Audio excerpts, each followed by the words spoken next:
नमस्कार दोस्तों, मैं नवरत्न शर्मा आप सभी का स्वागत करता हूं अपने नए यूट्यूब चैनल में, जिसमें हम चर्चाएं करेंगे फाइनेंशियल रिलेटेड चीज़ों की और बैंकिंग रिलेटेड चीज़ों की।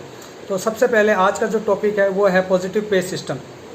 6 अगस्त को जब आरबीआई ने अनाउंसमेंट किया तो लोगों को ये उम्मीदें थी कि अनाउंसमेंट होगा मॉरेटोरियम या रिपो रेट के रिगार्डिंग, लेकिन आरबीआई ने एक नया चेक क्लियरिंग सिस्टम या एक नया layer of security on cheque clearing system लगाया है, जिसको कहते हैं पॉजिटिव पे। आज हम उसी पे चर्चा करेंगे पॉजिटिव पे क्या है और ये कैसे काम करता है और हमको इसके लिए क्या करना है। सबसे पहले दोस्तों हमें समझना होगा कि पुराना चेक क्लियरिंग सिस्टम काम कैसे करता है। तो इसमें क्या होता है, जैसे आप सभी जानते हैं, इस पर ज़्यादा मैं टाइम नहीं लूँगा, फिर भी जो अगर कुछ अनजान है उनके लिए मैं ये बता देता हूँ कि चेक क्लियरिंग सिस्टम कैसे होता है। मान लो संजय लीला भंसाली ने एक पेमेंट किया सलमान खान को। संजय लीला भंसाली जी का जो बैंक अकाउंट है वो एक्सिस बैंक में है और सलमान खान का जो बैंक अकाउंट है एसबीआई में है। अगर संजय लीला भंसाली जी चेक देते हैं एक्सिस बैंक का सलमान खान को, जिनका अकाउंट एसबीआई में है, और वो चेक एसबीआई में डिपॉजिट करते हैं, फिर एसबीआई उसको अपने क्लियरिंग हाउस में भेजती है। क्लियरिंग हाउस वो जगह होती है जहाँ पे सारी बैंकें अपना चेक ला के रखती हैं और जिस बैंक का जो होता है आपस में एडजस्टमेंट क्लियरिंग हाउस करता है। पहले क्या होता था, जब किसी बैंक के पास अगर कोई चेक क्लियर के लिए आता था उसके कस्टमर का, तो वो सिर्फ इतना चेक करती थी कि उस चेक पे जो सिग्नेचर है वो सही है या नहीं है, और जितना अमाउंट का चेक बना है उतना अकाउंट में बैलेंस है या नहीं है। अगर अकाउंट में बैलेंस है और सिग्नेचर मिल जाते हैं तो कंपनी चेक को क्लियर कर देती थी। नया सिस्टम क्यों लाना पड़ा, उसके लिए हमको ये जानना जरूरी है कि पुराने सिस्टम में क्या कमियां थी जिसकी वजह से नए सिस्टम की ज़रूरत पड़ी।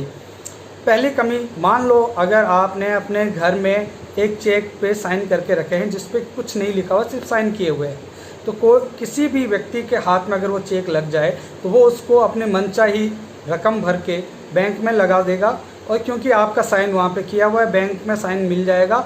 अगर आपके अकाउंट में उतनी रकम है तो वो रकम आदमी निकाल सकता है। दूसरी कमी उस सिस्टम में ये थी कि मान लीजिए आपने अगर किसी को 10,000 का चेक दिया है और उस पर आपने साइन किए हैं, अगर फ्रॉड करने वाला उस पर 1 0 और ऐड कर देता है या मान लो आगे 1 ऐड कर देता है, तो उसकी वजह से वो चेक का अमाउंट बढ़ जाएगा, क्योंकि आपका साइन किया हुआ है और अगर आपके अकाउंट में उतना बैलेंस है तो वो चेक क्लियर हो जाएगा। तीसरी कमी ये थी कि मान लीजिए अगर आपने किसी चेक पे डेट नहीं भरी है तो वो आदमी उस चेक को रख के कभी भी उस वक्त आपको चेक को डिपॉजिट कर सकता है, अगर आपने उस पर डेट नहीं लिखी है, जब उसकी मर्जी हो। उसकी वजह से हो सकता है आपको बिना इन्फॉर्मेशन आपका चेक बाउंस हो और आपको इसके लिए भुगतान करना पड़े, आपके ऊपर केस भी हो सकते हैं और कोई गलत उपयोग किया जा सकता है। चेक पे अगर आपने किसी का नाम लिखा है, अगर वो चेक उसी नाम के किसी आदमी को लग जाता है या उसमें थोड़ा सा करेक्शन करके नाम चेंज किया जा सकता है, उस केस में आपका साइन किया हुआ चेक फर्जी वाड़े से क्लियर करवाया जा सकता है।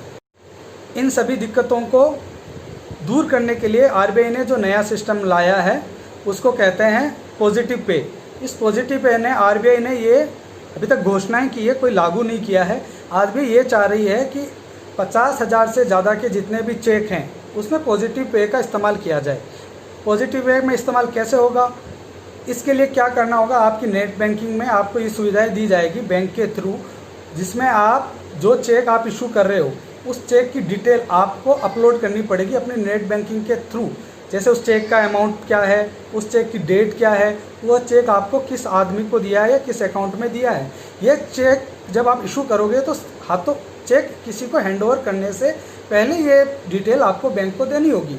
जब भी ये चेक क्लियरेंस के लिए बैंक पे जाएगा तो आपकी भेजी हुई डिटेल पे आपने जो डिटेल भेजी है और जो चेक पे डिटेल है वो आपकी बैंक टैली करेगी। अगर वो चीज़ें मिल जाती है तो ही चेक क्लियर होगा, अदरवाइज चेक डिसऑनर हो जाएगा, वो चेक का पेमेंट बैंक नहीं करेगी।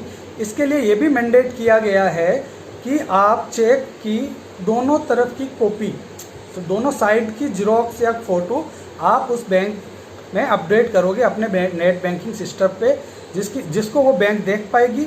और अगर कोई करेक्शन उस पर किया हुआ होगा अमाउंट में, डेट में या किसी तरह का करेक्शन होगा तो बैंक उसको ऑनर नहीं करेगी। क्या ये सिस्टम पहली बार इंडिया में आया है? बिल्कुल नहीं। पावर पे कोई नई चीज़ नहीं है। आईसीआईसीआई बैंक इसको पहले यूज कर चुकी है।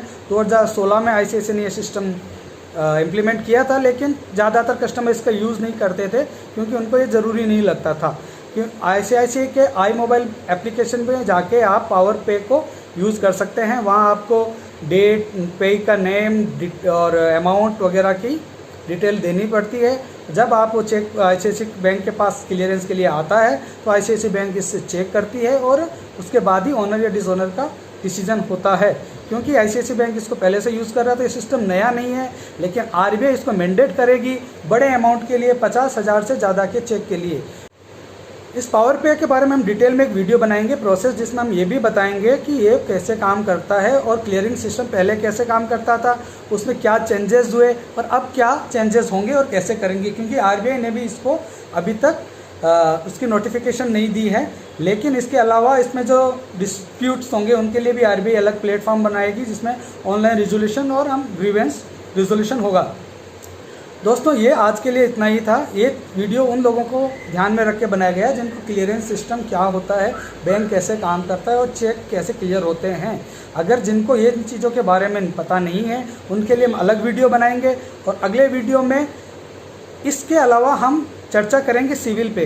सिबिल कैसे बनता है, क्यों सिबिल की ज़रूरत पड़ती है, सिबिल कैसे काम करता है, आपका सिबिल स्कोर कैसे डिटरमाइन होता है, आप सिबिल स्कोर कैसे बढ़ा सकते हैं, क्या क्या चीज़ों से आपको लोन नहीं मिलता है, क्या करोगे तो आपको लोन मिल जाए। ये सब चीज़ें हम अगले वीडियो में सीखेंगे। इसके रिलेटेड आपको कोई भी क्वेरी है तो आप मुझे कमेंट सेक्शन में लिख सकते हैं। Thank you.